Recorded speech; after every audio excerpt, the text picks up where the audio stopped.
We are rolling. Should we do a part two? Part two. Hi guys, welcome back to my channel. This is part two to the girl talk, I don't know what I'm going to call it, boy talk, girl talk, advice, situationships. If you haven't watched part one, then please do watch part one. I posted that last week. That was really fun, but I feel like the questions on here, we have got some really juicy questions on here, and it's a little bit different to part one because we've also got some like dating stories in there. Yeah. Lucy hasn't seen these yet, No. so she's going to read out some and I'm going to read out some. Okay, first question. Dating someone from work. Being in work, meeting someone, I think that's a really good place to meet people. Yeah, because you're kind of like probably similar places in life. Yeah, and I feel like as well. But I would say if you're actually really with them, I think being at home with them, then being in work with them, I think that could get a little bit too much. Yeah. Like, And you that's a need little your bit space throughout the like day. treading on like foot, like what's the word? Footstep. No. Treading on toes. Treading on footsteps. That's like treading on toes as well. Like I think that would get quite hard. I would like a relationship and then work to be two completely different things. Yeah, so I like to just focus and be by myself. However, I do. So my sister, my other big sister, I hope she don't mind me saying this, but she met her husband in work. So she was actually like really I didn't know that. Yeah. So my big sister, she lived in Jersey. And she was living over there, and she was like, she came home for Christmas, and she was like, oh, Mum, I really don't want to go back. Like, Oh wait, this is not Layla, is it? no, my sister's Zoe. She was like, oh, Mum, I really don't want to go back. Like, I really miss home. And Mum said, right, go back, see if you're enjoying it. It's the new year, see if you're enjoying it. I might have this story mixed up a little bit, so Zoe, correct me if it's wrong, but see if you're enjoying it, and if you are, great. If you're not, like, home's always here. That's my mum's advice. Like, do experience things, but like home is always here and you can always come back to home. So she was like, right, okay, I'll go back. So she went back and she was like in a bit of a mood. She was like, oh, the area manager's coming this week. Like everyone's like running around trying to get everything like sorted for the area manager. And he came, and it's now her husband of 15 years. Like 15 years, yeah. And literally just fell in love. And I feel like that's also like I always think that everything happens for a reason. I'm massively into like you're supposed to meet who you're supposed to meet for a reason. I said that I'm like you are not exactly in the same place at the same time and meeting someone for no reason. I don't believe No, that's crazy. And but that's also like quite scary, because what if like something's telling you to do something, you didn't do it? But that's why I never say no. Yeah, that's why I never say no. Even like moving down to London, I'm working in Bristol now throughout the week, and when they first said, oh, you're gonna have to work in Bristol, like I was a bit upset, because I was like, I've just moved to London. And then my mum was like, no, listen, this is a really good opportunity. This is where your life's going. Just see how it is. It opens up to every opportunity comes from something else, and it opens doors. And although I've not met my husband in Bristol, but yeah, I do think it's being in the right place at the right time. Like the saddest thing as well is when people become single, like in their later years, and they're like, I'm 30 now, or I'm 40, or I'm 50. Doesn't matter what it is. And yeah, and you're thinking, oh my God, I'm now single. This is the craziest thing. Like, people associate getting in relationships when you're like between the age of 15 and 25, like you should have done that. Whereas no, like if you're older and you're coming out of a relationship, like that is like that's not even half of your life. That's like 1/3 of your life.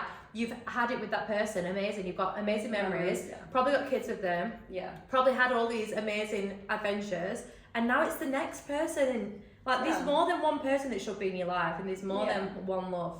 And I agree, yeah. You have an ex who cheated, who desperately wants you back, and is saying she only cheated because the guy put a lot of pressure on her, and she found it difficult to say no. That's giving concerning. I mean, that is giving concerning. concerning. She's lying. Yeah, so I would, again, get rid. Get rid. But if it's the first time and she's sorry and she's messed it up, then maybe just have the conversation. I think your boyfriend and girlfriend, that's completely no. Yeah, I'm all about communication though. I'm all like you didn't find it difficult to say no. Yeah. You okay, just say no. Let's get rid. Why are you in that situation? Yeah. Why are you in that situation? Yeah. Why are you in a situation where you can have sex? Yeah. So again, is it in a bedroom? Is it on the bus? I don't know. Yeah. Okay, we just slip in or. Okay, next question. Biggest turn off and turn on. Oh. biggest turn on for me. What, like looks or personality?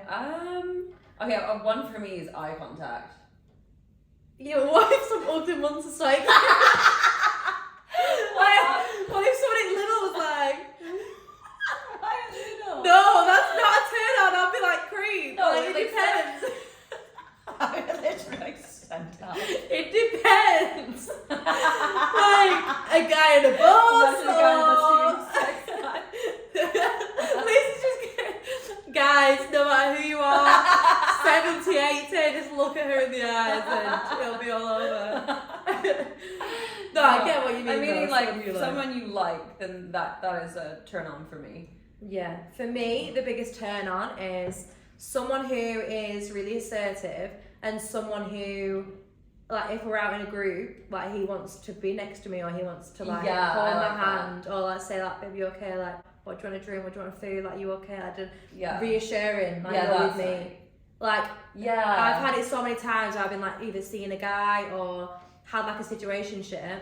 We'd go out and Roger's over there. Like, Roger's just doing his thing. Roger's with multiple girls. And I'm like, Roger.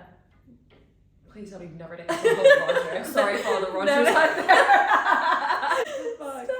No, I've just had that. I've had that, and I'm thinking, no, that's the biggest turn off. The biggest turn off is you walking away and oh my god, another like, turn on. Like, if say we date a guy and they're like, get ready at 8. Now be ready for 8. I've never had that though. I've never had that.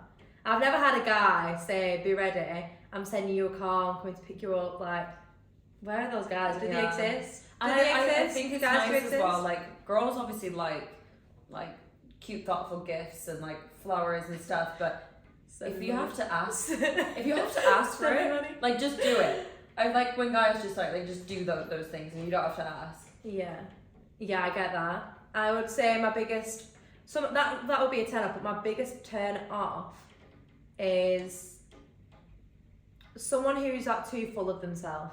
Like, I want a guy to be like, you're stunning, you're beautiful, you're.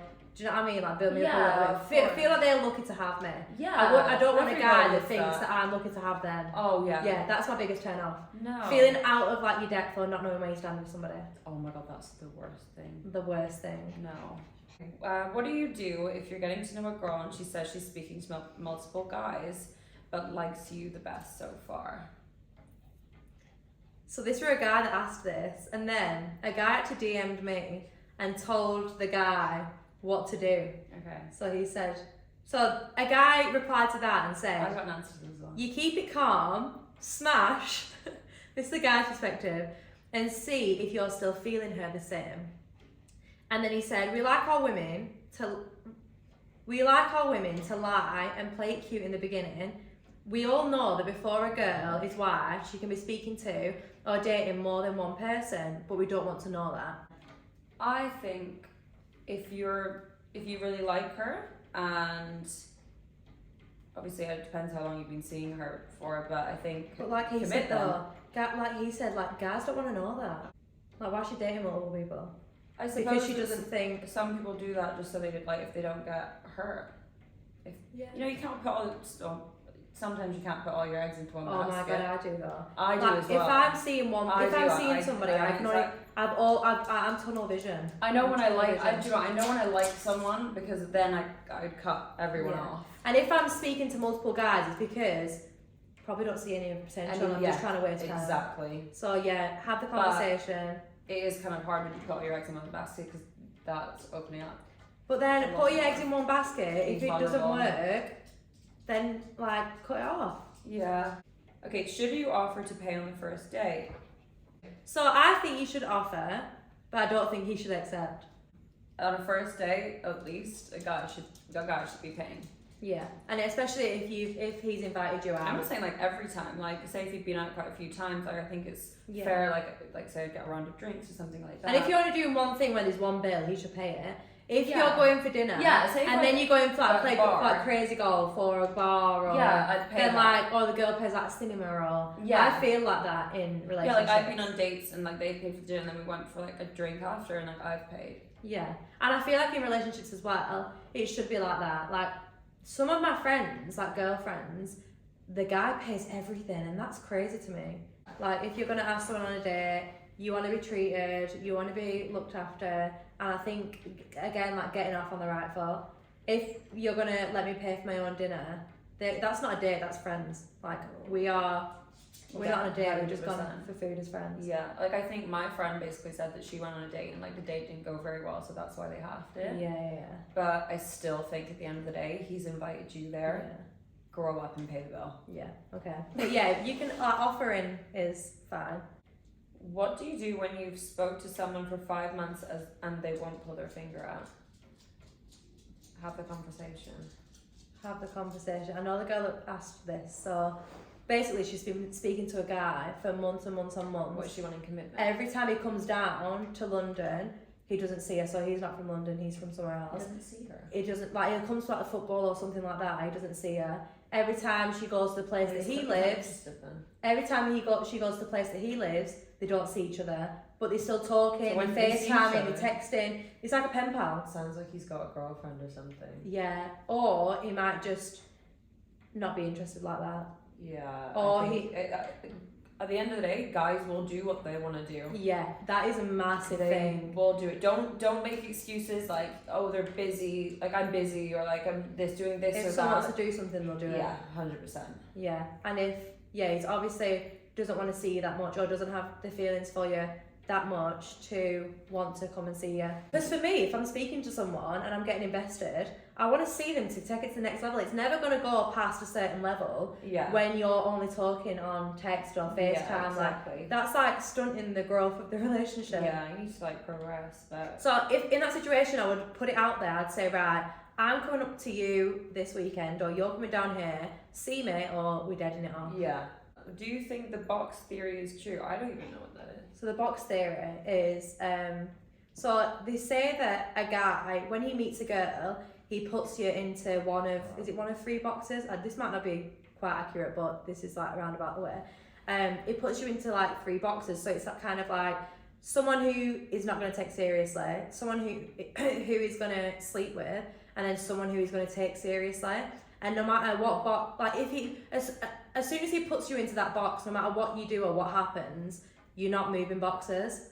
But then also, it's kind of like, if he puts you into the box, if he puts you into the box of sleeping with you, no matter if you date him for 6 months, and then, maybe not 6 months, so say if you date him for like 6 weeks, and then hold off sleep with him, and then he ghosts you because he's got what he wanted. No matter if you hold it off for 6 weeks or if you do it the first night, it's going to be the same outcome. I think you have to also factor in how he's treating you within that space between when he sleeps with you. But do you think you can go from meeting someone to think, no, this is not going to be anything, to it actually being something? Yeah, because when you first meet someone, you don't know them. You have to get to know them.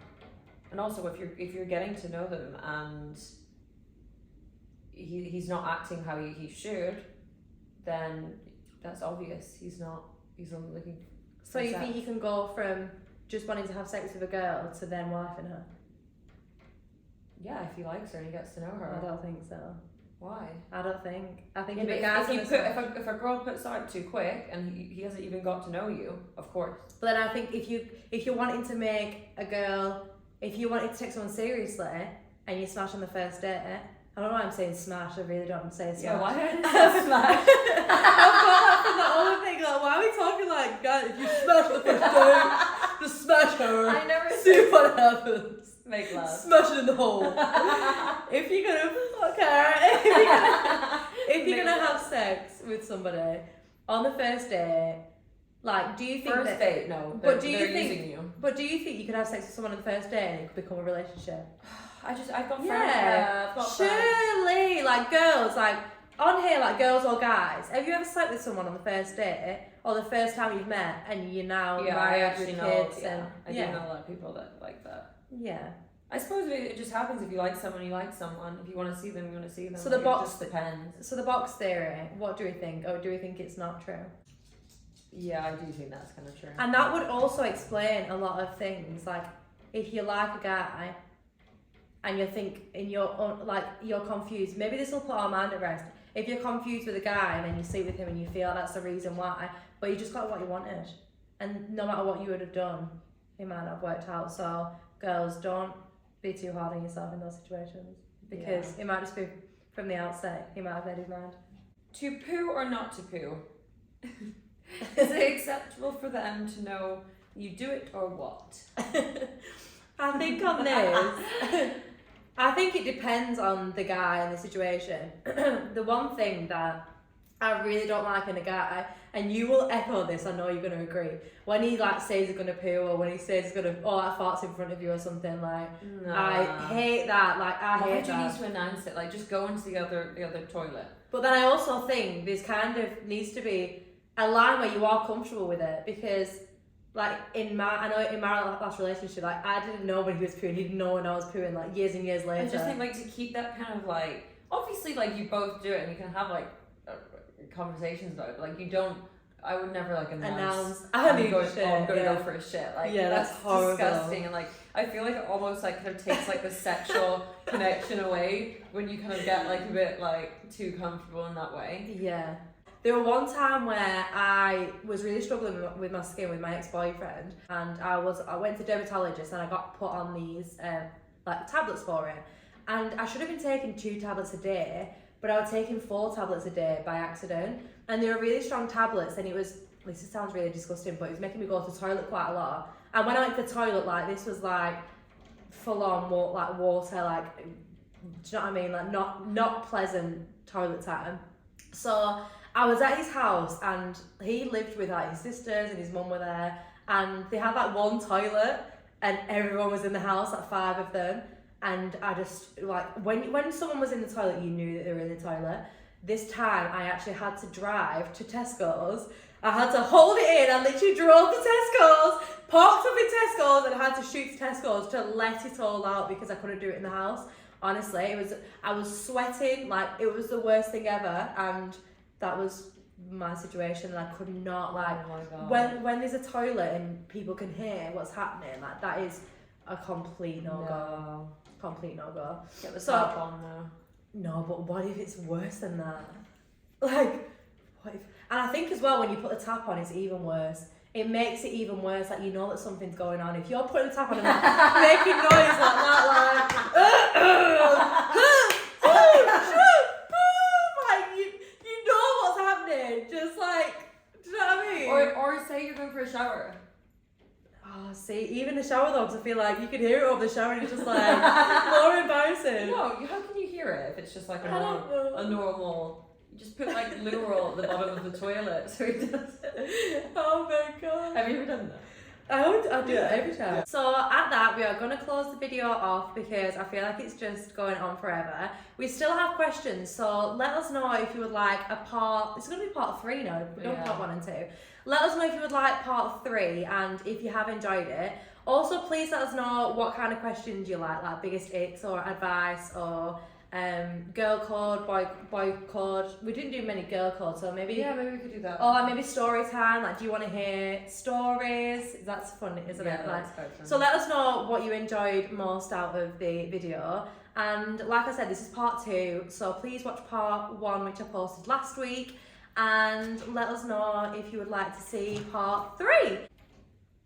But if you have enjoyed it, please like and subscribe, and I hope to see you in my next video.